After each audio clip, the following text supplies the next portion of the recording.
You can say whatever you want. Why am I nervous? I don't know why I'm nervous right now. This is like, ooh.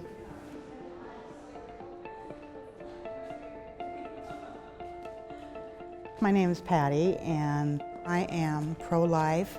I had 2 abortions. I know what happens to the emotional and psychological part of women. My name's John, and I'm pro-choice. 6 years in the Planned Parenthood of Golden Gate. My name is Marie, and I am pro-life, and I help women reverse their abortion once they've started them, if they would like to do so. All right, all of my pro-choice people, please go over there. All of my pro-life people, come to this side. All right, first, very important question. Do you agree with this statement? A hot dog is a type of sandwich.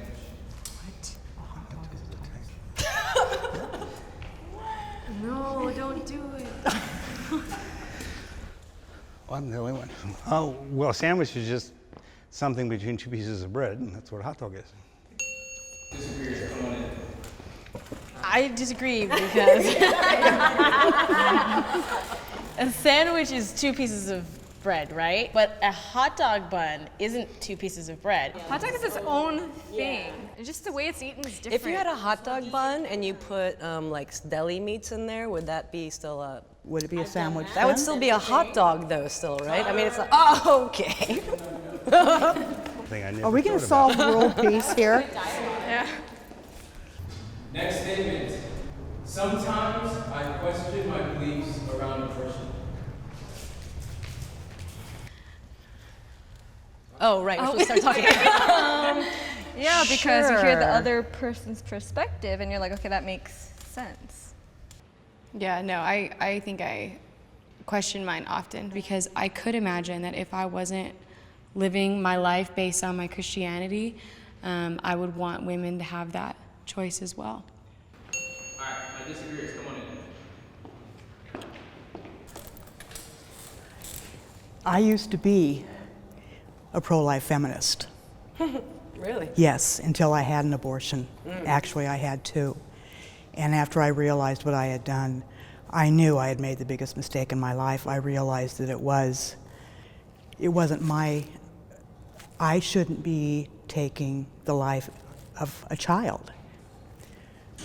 So after that, I struggled with it for 35 years with my abortions, and so I have no doubts. I am all the way pro-life. But I believe fundamentally that the woman should have that right to make the decision.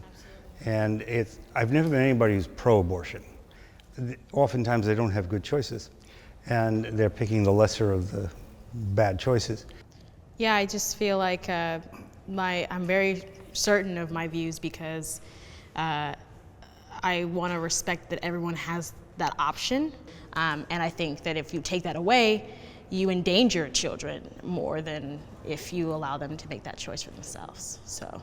But a woman can choose for herself, but she doesn't have the right to choose for someone else. Because if a child is inconvenient as a toddler, are you going to kill that child as a toddler? No. I think we're talking about a completely different thing though in that regard. We're talking science. And I'm saying like a lot of times women have to have abortions because of medical reasons. That's like a lot of time. 1%. Right.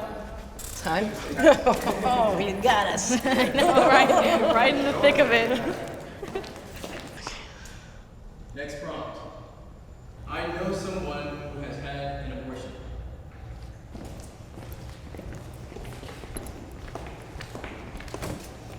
My sister had an abortion. Almost 2 years ago, I found out I was pregnant and had an abortion forced on me by a man twice my age who made a ton of money, and I felt like I had no other choice. If I wasn't a Christian and if I didn't believe the things that I believed, I would be pro-choice, like 100%. But at the end of the day, like to my core, I believe that all human life is so sacred and it's not our choice. It's never been our choice.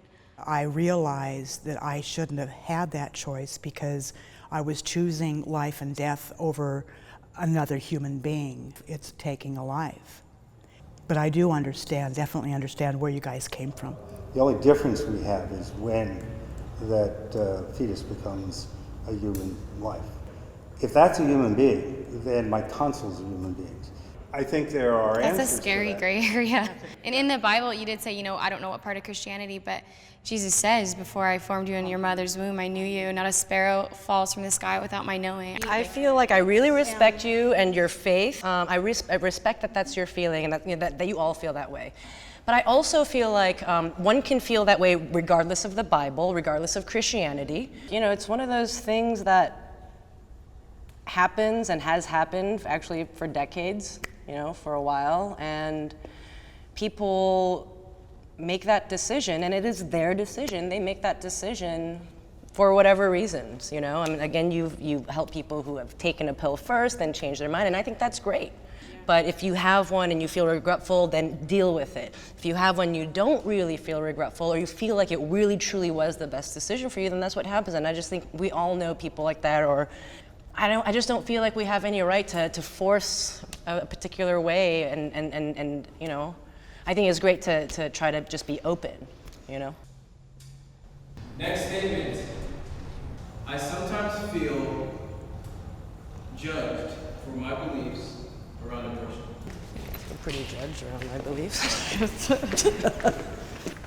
pretty unanimous. Hey guys. It's been a long time.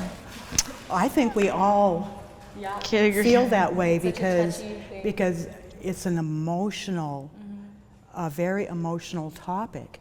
I've actually been verbally attacked by a lot of the pro-choice people, about what I went through with the regret, the alcoholism, and all of that stuff that tied into the abortion. For me, it's something that Marie said a little bit a while ago about our Christian faith, and implicit in that is that someone who's pro-choice isn't Christian.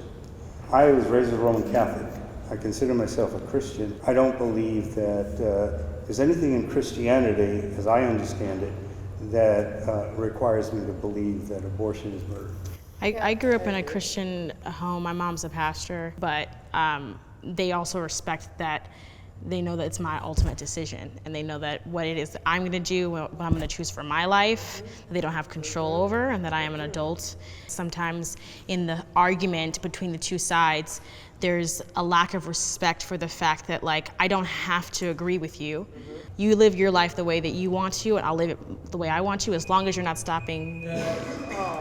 Sorry, you guys. Next prompt. I have children. I have two kids, a son who's 30, and then a daughter who's 28. I have one son who is 36. He's adopted. I couldn't have children biologically. I convinced a doctor to give me a tubal ligation because I punished myself for having the abortions. I have a daughter. She's a year old, and she's in heaven. How do you feel having children informs your views about abortion? To me, in my experience at Planned Parenthood, almost everybody had kids. And the slogan, if you will, of Planned Parenthood was no child an unwanted child. And we wanted our children, and that's why we chose to have them. What about all the people that would gladly take care of that child that cannot have a pregnancy to save their life? Well, because the woman has to go through 9 months for a whole life that a child could have? Disagrees, come on in. I think one of the things that I immediately reacted to is that, okay, 9 months, whatever, but there are so many children, not just in America, but the world over, that don't have loving parents, that are not in a loving situation, that are not cared for, fed, clothed, loved. And I think that is the most important thing, to care about our children because they are our future. So the child in the womb has no value whatsoever? No, I don't think so at all. I'm not saying that. I never said that. Okay, I'm just asking. I'm just saying that to me that's unclear, whether it's this or that or this or that. And despite the fact that you say there are people out there that want to adopt this child or want to take care of this child, there are still so many that are not. And that's I don't think horrible that to- wrong makes this right, though. No, I understand that. I'm not saying that. I'm only responding to your comments about. My view is I don't personally want to have kids. I want to adopt all my children because of that reason, and because I lived with a family that took me in when my family didn't want me, and so I understand that one, the foster system and adoption is not that easy. And if we're making it about taking care of the child, yeah, let's do that. Let's take care of the children. But we need to make sure that there are opportunities in place for all the children to be successful so that that child has a world to come into that's actually gonna be good to it. Because we don't live in that world right now. We don't offer those things to our children. You should talk a lot of the people that came from a ton of adversity who've now made it in this world, who We're literally not came talking from about slums. that. We're not talking about the success Yeah, that but you happens. We're can't- talking about people that are, we're talking about kids today that do not have and their a home. worth, in my opinion, is exactly equal to a 20-week baby in a Totally womb. understand, and I respect that. I'm only saying, my only comment was, I feel like it's unfair to be like, well, blah, blah, blah, 9 months, why can't you just have a kid for 9 months and then give it up? Oh, cool. It is getting cooler in here though, isn't it? It is. Everybody ready? Yeah. Yeah. All right, last question of the day. I was surprised by someone's response today.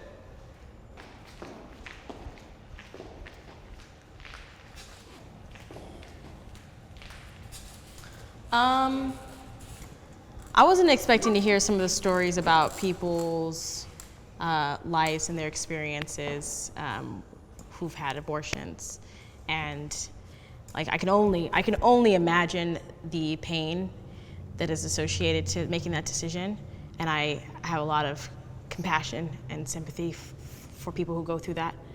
I wasn't expecting it to be as calm as it was. I think that there were moments, but I think for the most part we were respectful of each other, and I still think that you guys are awesome people, I mean, outside of this situation. Okay, maybe I should have walked in. I wasn't surprised at how this has gone, because when we were all talking outside, it didn't make any difference whose side was on whose side, and we all bonded right away. You know, sometimes our levels got a little bit raised, but you know what? We all respect each other. No matter what you do, you've heard all the arguments. There's not going to be one argument where you're like, oh my gosh, I just changed my mind. No, it's never going to. You know, people are who they are, and it usually takes a certain situation happening. But I think it's healthy to have the dialogue. I think it doesn't happen enough. It happens too much behind our computers. And Oh, okay. that's cool. Sorry, dog. Okay.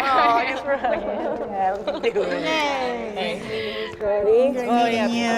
It was great to meet you. Great meeting you, sweet thing.